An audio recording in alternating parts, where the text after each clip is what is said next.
అనుదిన అరుణోదయ స్తుతి కార్యక్రమంలో అనుదినము మాతో కలిసి దేవుని స్తుతిస్తున్న ప్రియ సహోదరి సహోదరులందరికీ మన రక్షకుడు ప్రభువైన యేసుక్రీస్తు నామములో వందనాలు తెలియజేస్తున్నాం. నేటి ఉదయకాలం ముందు మన స్తుతి అంశం సత్యము మనల్ని స్వతంత్రులుగా చేయును అనే మాటని జ్ఞాపకం చేసుకొని మనం దేవుని స్తుతిద్దాం. యోహాను సువార్త 8వ అధ్యాయం 32వ వచనాన్ని మనం చదువుకుందాం. అప్పుడు సత్యము మిమ్మును స్వతంత్రులుగా చేయునని చెప్పగా. ప్రియ సహోదరి సహోదరులారా, మనం సత్యము అనే మాటని జ్ఞాపకం చేసుకుంటూ వస్తూ ఉన్నాం. మన దేవుడు సత్యవంతుడని, ఆయన సత్య స్వరూపి అని, ఆయన వాక్యం సత్యమైందని జ్ఞాపకం చేసుకుంటూ వస్తూ ఉన్నాం. గతసారి ఇక్కడే యోహాను సువార్త 8వ అధ్యాయం 31వ వచనంలో దేవుని వాక్యమందు నిలిచి ఉంటే ఆయన శిష్యులవుతారని, ఆయన శిష్యులు సత్యమును గ్రహిస్తారు అని గతసారి మనం జ్ఞాపకం చేసుకున్నాం. అక్కడే మరొక మాటని కూడా ఈ ఉదయకాలం ముందు జ్ఞాపకం చేసుకుందాం. ఏంటి అంటే, సత్యము మనల్ని స్వతంత్రులుగా చేయును. ఈ మాట యేసు ప్రభువారు ఈ లోకములో ఆయన జీవించిన జీవిత కాలంలో అనేక మాటలు పలికితే, ఆయన పలికిన అనేకమైన మాటల్లో ఒక మాటే మనం ఈ ఉదయకాలం ముందు చదువుకున్న మాట. యేసు ప్రభువారు తను నమ్మిన యూదులతో ఆయన చెప్తున్న మాట, మొదటగా మీరు నా వాక్యమందు నిలిచి ఉండండి, అప్పుడు రెండవదిగా మీరు నా శిష్యులవుతారు, నా శిష్యులైతే మూడవదిగా మీరేం చేస్తారంటే సత్యమును గ్రహిస్తారు అనే మాటని ఇక్కడ యేసు ప్రభువారు చెప్పినట్లుగా చూస్తూ ఉన్నాం. అంత మాత్రమే కాదు, కానీ ఆయన ఇంకొక 4వ మాట కూడా చెప్పారు. మొదటి మాట నా వాక్యమందు నిలిచి ఉండాలి, రెండవది నా వాక్యమందు నిలిచి ఉంటే మీరు నా శిష్యులు నా పిల్లలు అవుతారు, మూడవది నా శిష్యులు నా పిల్లలు అయితే మీరు ఊరికే ఉండరు, సత్యమును గ్రహిస్తారు. 3 అయిపోయిన తర్వాత సత్యమును గ్రహించిన వారు ఏమవుతారంటే సత్యము మిమ్మల్ని స్వతంత్రులుగా చేయును. స్వతంత్రము అంటే స్వేచ్ఛ. ఒకప్పుడు మన భారతదేశం కూడా స్వతంత్రము లేక బానిసత్వములో ఉండిన వారు. కష్టాలు, ఇరుకులు, ఇబ్బందులు, శ్రమలు, మనకంటూ ఒక స్వేచ్ఛ ఉండేది కాదు. ఎవరో మనల్ని పాలించేవారు, వాళ్ళకు అనుగుణంగా మనం ఉండాల్సి వచ్చేది.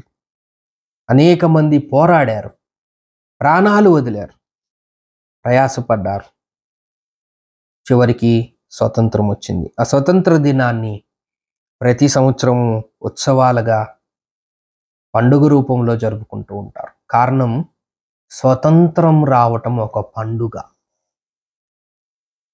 మనకు కూడా ఆగస్టు 15th, జనవరి 26th 2 సార్లు స్వతంత్ర పండుగలు చేసుకుంటాం. ఉత్సవాలు, హాలిడేస్, స్కూల్స్కి, ఆఫీసులకి అన్నిటికీ సెలవు దినం. స్వీట్స్, కేక్స్ అన్నీ పంచుకుంటారు, అనేక కార్యక్రమాలు చేస్తారు. కారణం ఏంటి అంటే మాకు స్వతంత్రం వచ్చింది. స్వతంత్రం వస్తే మరి ఇంత పని చేయాలా, దేశమంతా సెలవు ప్రకటించాలా, అనేక కార్యక్రమాలు చేయాలా, అనేక డబ్బును ఖర్చు పెట్టాలా అంటే స్వతంత్రతలో ఉన్న ఆ గొప్పతనం అది, స్వతంత్రములో ఉన్న సంతోషం అది, స్వతంత్రము యొక్క ఇంపార్టెన్స్, ప్రాముఖ్యత అది. స్వతంత్రంలో అయ్యాము అని ఉత్సవాలు, సెలబ్రేషన్స్ చేసుకునే అంతగా స్వతంత్రం అనే పదములో ఉంది. మనం కూడా స్వతంత్రులమే. ఈ ఉదయకాలం ముందు దేవుని వాక్యం వింటున్న ప్రియ సహోదరి సహోదరులారా, యేసు ప్రభువుని నమ్ముకున్న ప్రతి ఒక్కరు స్వతంత్రులు. ఎందుకంటే మనము పాపములోనే పుట్టిన వారం. దావీదు మహారాజు చెప్తున్నారు కదా, నేను పాపములో జన్మించి తిని, పాపంలోనే నా తల్లి నన్ను గర్భం ధరించింది. పాపంలోనే మనము జన్మించాం, పాపంలోనే జీవిస్తున్నాం. ఈ లోక అధికారి అయిన సాతాను మరణ బంధకాల్లో మనం ఉన్నాం. సాతాను మరణ బంధకాల్లోంచున్నాం. బలమైన అపవాదుల చేతిలో నుంచి యేసు ప్రభువారు మనల్ని విడిపించారు, మనల్ని స్వతంత్రులుగా చేశారు. ఎవరు మనల్ని స్వతంత్రులుగా చేశారు?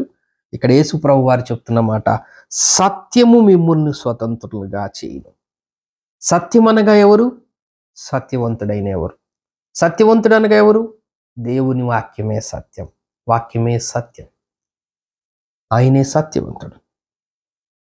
మనందరం మరణ బంధకాముల్లో ఉండగా సాతాను బంధకముల్లో ఉండగా, అవి కూడా లేఖనాలు తీసి మనం చదవటానికి సమయం కాదు, కానీ మనందరము సాతాను బంధకముల్లో బంధించబడుట. బంధకం అంటే ఒక తప్పు చేసిన వాడిని తీసుకెళ్లి చెరసాల్లో జైల్లో వేసి బంధిస్తారు. అతనికి స్వేచ్ఛ ఉండదు. అతను మనలాగా రోడ్ల మీద తిరగటానికి రాడు, స్వేచ్ఛ లేదు. మనలాగా ఎక్కడికి పడితే అక్కడ తిరగటానికి లేదు, ఎవరిని పడితే వాళ్ళని కలవటానికి లేదు, ఏ హోటల్స్కి పెడితే ఆ హోటల్స్కి వెళ్తానికి లేదు, ఏ ప్రాంతానికి పెడితే ఆ ప్రాంతానికి వెళ్తానికి లేదు, ఏ గృహానికి వెళ్తే ఆ గృహానికి వెళ్తానికి లేదు. ఎందుకంటే స్వతంత్రము లేదు, బంధించి వేశారు. ఒక జైలు అనే ఒక ప్రాంతంలో, ఆ జైల్లో ఒక రూమ్ అనే ప్రాంతంలో అతన్ని పడివేశారు. ఎప్పుడైతే జైలు నుంచి విడుదల వస్తారో స్వతంత్రం వస్తుంది. మనం కూడా సాతాను బంధకములు, బంధకం అనే మాట మనం సాతానుకు సంబంధించిన వివరణలో ఆ మాటను చదువుతాం. మనం ఒకప్పుడు సాతాను బంధకముల్లో ఉన్నాం, అంటే మనం కూడా బంధించబడ్డాం, అంటే మనకు కూడా స్వతంత్రత లేదు, అంటే మనం కూడా ఒక జైల్లో, ఒక రూములో, ఒక చిన్న ప్రాంతంలో మనం కట్టివేయబడి ఎలాగ ఖైదీలు ఉంటారో ఆ విధంగా మనం కూడా సాతాను బంధకముల్లో బంధించబడిన వారు. ఆ బంధకాల నుంచి విడిపించటానికి, మనల్ని స్వతంత్రులుగా చేయటానికి సత్యవంతుడైన దేవుడు సత్యము రూపంలో ఈ లోకానికి దిగి వచ్చాడు. సత్యమైన దేవుడు మానవుడు చేసిన ప్రతి పాపానికి శిక్ష రావాలి కాబట్టి సత్యము రూపంలో కలువరి శిలువలో మనందరి కోసం చనిపోయాడు. కృపా సత్యములు కలుసుకున్నవి, నీతి సమాధానములు ఒకదాన్నొకటి ముద్దు పెట్టుకున్నవని కీర్తనకారుడు చెప్తుంటారు.